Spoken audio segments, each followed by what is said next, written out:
Good morning, I am Jason Ellis and this is TechCavail News. Today is Thursday, March 4th. Yesterday was a light news day, but here are your top news stories from yesterday to know going into your workday today. Our first story, A&E has announced they are going to try and change how they sell ad space. Instead of the typical 18 to 49 demographic data that advertisers use to decide what ads they want to buy, A&E wants them to now look at total audience.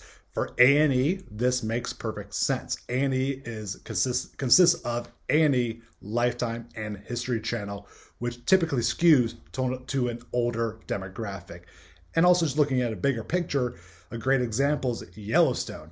Whenever Yellowstone airs, it is the #1 cable-rated series, and the main demographic that hits is 55 and up. So if A&E can make this change, I think other networks may try and follow suit, especially with streamers. But of course, advertisers are going to look at who's spending. 18 to 49 has disposable income. 55 and up, they're starting to think of retirement. So it will be interesting to see if advertisers follow suit with what A&E is proposing. But it's a great start and a great concept to start trying to change the ad space, sales space. Our next story, Alamo Drafthouse has decided to file for Chapter 11 bankruptcy.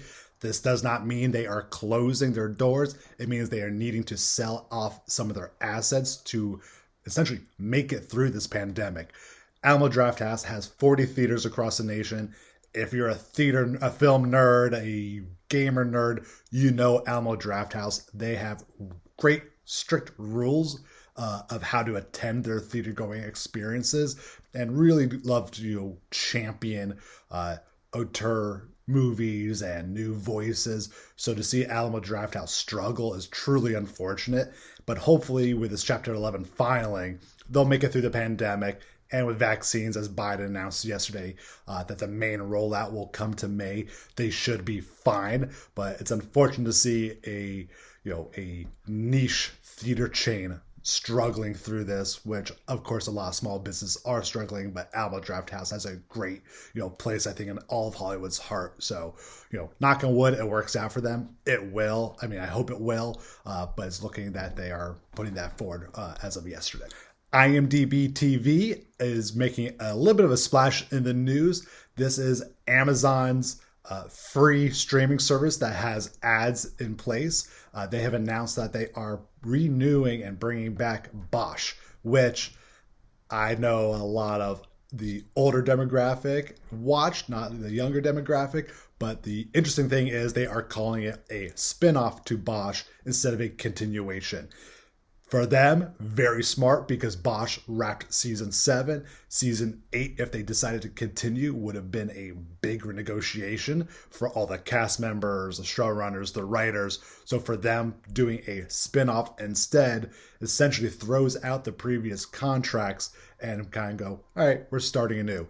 That doesn't say they're going to get a bargain deal, but it's still great to see IMDb TV building their own infrastructure. They are owned by Amazon, but they are they're probably competing with Tubi, Acorn, other streaming platforms in that level.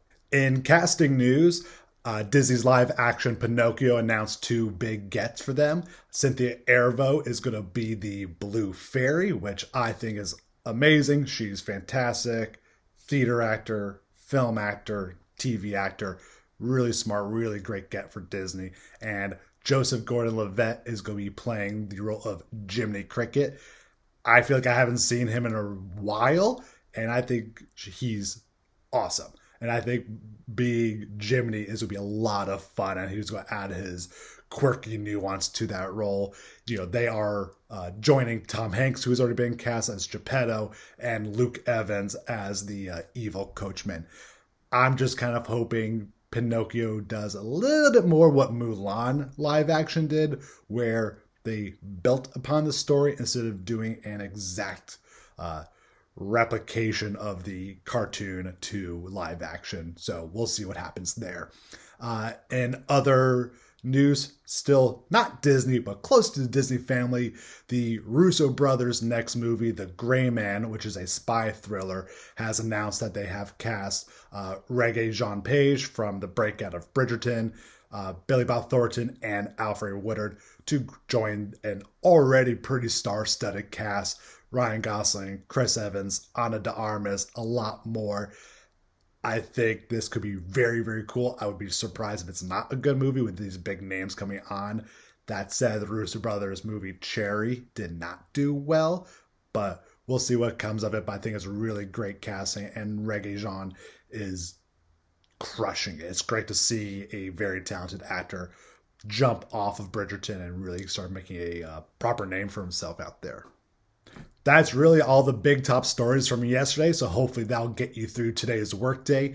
Please remember to like and subscribe. I'm having a blast doing this, and I love seeing people watch and subscribe to my channel. This is Jason Ellis for Tech Avail News. I'll see you guys later.